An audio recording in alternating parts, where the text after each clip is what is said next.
carrier. Face the worst, it said. So I asked myself, what's the worst that could happen if I refuse to pay up and these blackmailers turn their records over to the district attorney? The answer to that was the ruin of my business. That's the worst that can happen. I can't go to jail. All that can happen is that I shall be ruined by the publicity. I then said to myself, all right, the business is ruined. I accept that mentally. What happens next? Well, with my business ruined, I would probably have to look for a job. That wasn't bad. I knew a lot about oil. There were several firms that might be glad to employ me. I began to feel better. The blue funk I had been in for 3 days and nights began to lift a little. My emotions calmed down, and to my astonishment, I was able to think. I was clear-headed enough now to face step 3, improve on the worst. As I thought of solutions, an entirely new angle presented itself to me. If I told my attorney the whole situation, he might find a way out which I hadn't thought of. I know it sounds stupid to say that this hadn't even occurred to me before, but of course I hadn't been thinking. I had only been worrying. I immediately made up my mind that I would see my attorney first thing in the morning, and then I went to bed and slept like a log. How did it end? Well, the next morning, my lawyer told me to go and see the district attorney and tell him the truth. I did precisely that. When I finished, I was astonished to hear the DA say that this blackmail racket had been going on for months, and that the man who claimed to be a government agent was a crook wanted by the police. What a relief to hear all this after I had tormented myself for 3 days and nights wondering whether I should hand over $5,000 to this professional swindler. This experience taught me a lasting lesson. Now, whenever I face a pressing problem that threatens to worry me, I give it what I call the old Willis H. Carrier formula. If you think Willis H. Carrier had troubles, listen, you ain't heard nothing yet. Here's the story of Earl P. Haney of Winchester, Massachusetts. Here's the story as he told it to me himself on November 17, 1948, in the Hotel Statler in Boston. Back in the 20s, he said, I was so worried that ulcers began eating the lining of my stomach. One night I had a terrible hemorrhage. I was rushed to a hospital connected with the School of Medicine of Northwestern University of Chicago. My weight dropped from 175 pounds to 90 pounds. I was so ill, I was warned not even to lift my hand. 3 doctors, including a celebrated ulcer specialist, said my case was incurable. I lived on alkaline powders and a tablespoonful of half milk and half cream every hour. A nurse put a rubber tube down into my stomach every night and morning and pumped out the contents. This went on for months. Finally, I said to myself, look here, Earl Haney, if you have nothing to look forward to except a lingering death, you might as well make the most of the little time you have left. You have always wanted to travel around the world before you die, so if you're ever going to do it, you'll have to do it now. When I told my physicians I was going to travel around the world and pump out my own stomach twice a day, they were shocked. Impossible. They'd never heard of such a thing. They warned me that if I started around the world, I would be buried at sea. No, I won't, I replied. I've promised my relative that I will be buried in the family plot in Broken Bow, Nebraska, so I'm going to take my casket with me. I arranged for a casket, put it aboard a ship, and then made arrangements with the steamship company in the event of my death to put my corpse in a freezing compartment and keep it there till the liner returned home. I set out on my trip imbued with the spirit of old Omar. Ah, make the most of what we yet may spend, before we too into the dust descend. Dust into dust, and under dust to lie, sans wine, sans song, sans singer, and sans end. The moment I boarded the SS President Adams in Los Angeles and headed for the Orient, I felt better. I gradually gave up my alkaline powders and my stomach pump. I was soon eating all kinds of food, even strange native mixtures and concoctions that were guaranteed to kill me. As the weeks went by, I even smoked long black cigars and drank highballs.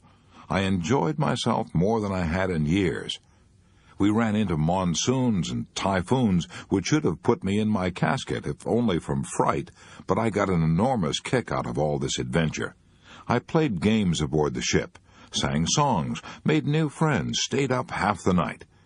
When we reached China and India, I realized that the business cares that I had faced back home were paradise compared to the poverty and hunger in the Orient. I stopped all my senseless worrying and felt fine.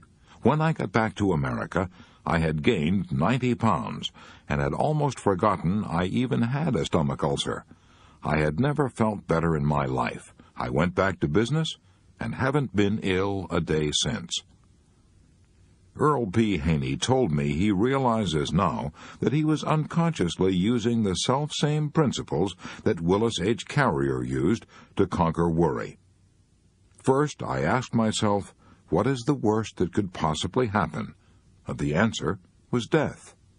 Second, I prepared myself to accept death. I had to. There was no choice.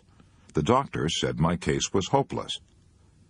Third, I tried to improve the situation by getting the utmost enjoyment out of life for the short time I had left. If, he continued, if I had gone on worrying after boarding that ship, I have no doubt that I would have made the return voyage inside my coffin. But I relaxed. I forgot all my troubles. And this calmness of mind gave me a new burst of energy which actually saved my life. So, Rule 2 is this. If you have a worry problem, apply the magic formula of Willis H. Carrier by doing these three things. 1. Ask yourself, what is the worst that can possibly happen? 2. Prepare to accept it if you have to. 3. Then calmly proceed to improve on the worst. Part 2. Basic Techniques in Analyzing Worry. Chapter 4. How to Analyze and Solve Worry Problems.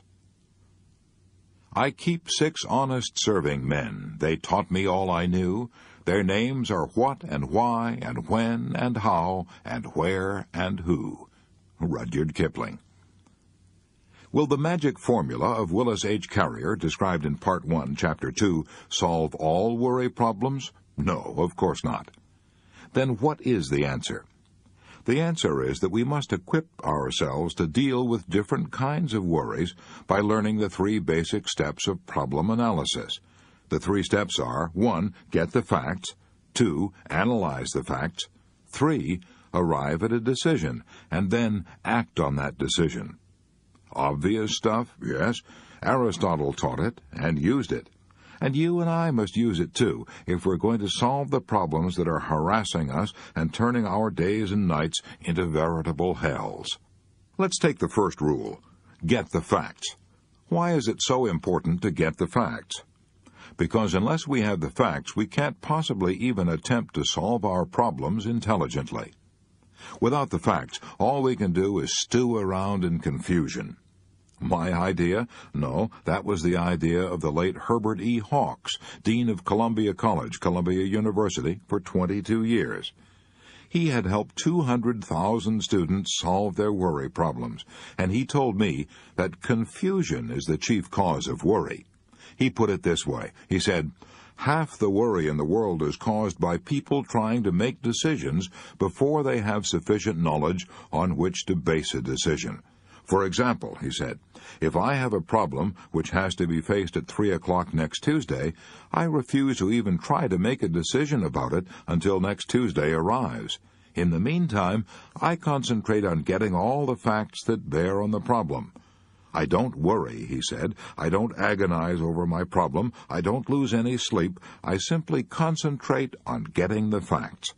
And by the time Tuesday rolls around, if I've got all the facts, the problem usually solves itself. I asked Dean Hawks if he meant he had licked worry entirely. Yes, he said, I think I can honestly say that my life is now almost totally devoid of worry. I've found, he went on, that if a man will devote his time to securing facts in an impartial, objective way, his worries will usually evaporate in the light of knowledge. Let me repeat that. If a man will devote his time to securing facts in an impartial, objective way, his worries will usually evaporate in the light of knowledge. But what do most of us do? If we bother with facts at all, and Thomas Edison said in all seriousness, there is no expedient to which a man will not resort to avoid the labor of thinking. If we bother with facts at all, we hunt like bird dogs after the facts that bolster up what we already think, and ignore all the others. We want only the facts that justify our acts, the facts that fit in conveniently with our wishful thinking, and justify our preconceived prejudices. As André Maurois put it, everything that is in agreement with our personal desires seems true. Everything that is not puts us into a rage. Is it any wonder, then, that we find it so hard to get at the answers to our problems? Wouldn't we have the same trouble trying to solve a second-grade arithmetic problem if we went ahead on the assumption that 2 plus 2 equals 5? Yet there are a lot of people in this world who make life a hell for themselves and others by insisting that 2 plus 2 equals 5, or maybe 500. What can we do about it? We have to keep our emotions out of our thinking, and as Dean Hawkes put it, we must secure the facts in an impartial, objective manner. That's not an easy task when we're worried. When we're worried, our emotions are riding high. But here are 2 ideas that I've found helpful when trying to step aside from my problems in order to see the facts in a clear, objective manner. 1. When trying to get the facts, I pretend that I'm collecting this information not for myself, but for some other person. This helps me to take a cold, impartial view of the evidence. This helps me eliminate my emotions. 2. While trying to collect the facts about the problem that is worrying me, I sometimes pretend that I'm a lawyer preparing to argue the other side of the issue. In other words, I try to get all the facts against myself, all the facts that are damaging to my wishes, all the facts I don't like to face. Then I write down both my side of the case and the other side of the case, and I generally find that the truth lies somewhere in between these 2 extremities. Here's the point I'm trying to make. Neither you, nor I, nor Einstein, nor the Supreme Court of the United States is brilliant enough to reach an intelligent decision on any problem without first getting the facts. Thomas Edison knew that. At the time of his death, he had 2,500 notebooks filled with facts about the problems he was facing. So Rule 1 for solving our problems is, get the facts. Let's do what Dean Hawkes did. Let's not even attempt to solve our problems without first collecting all the facts in an impartial manner. However, getting all the facts in the world won't do us any good until we analyze them and interpret them.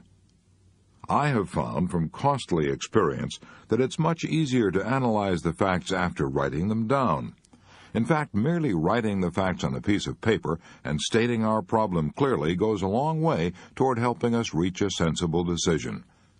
As Charles Kettering puts it, a problem well stated is a problem half solved. Let me show you all of this as it works out in practice.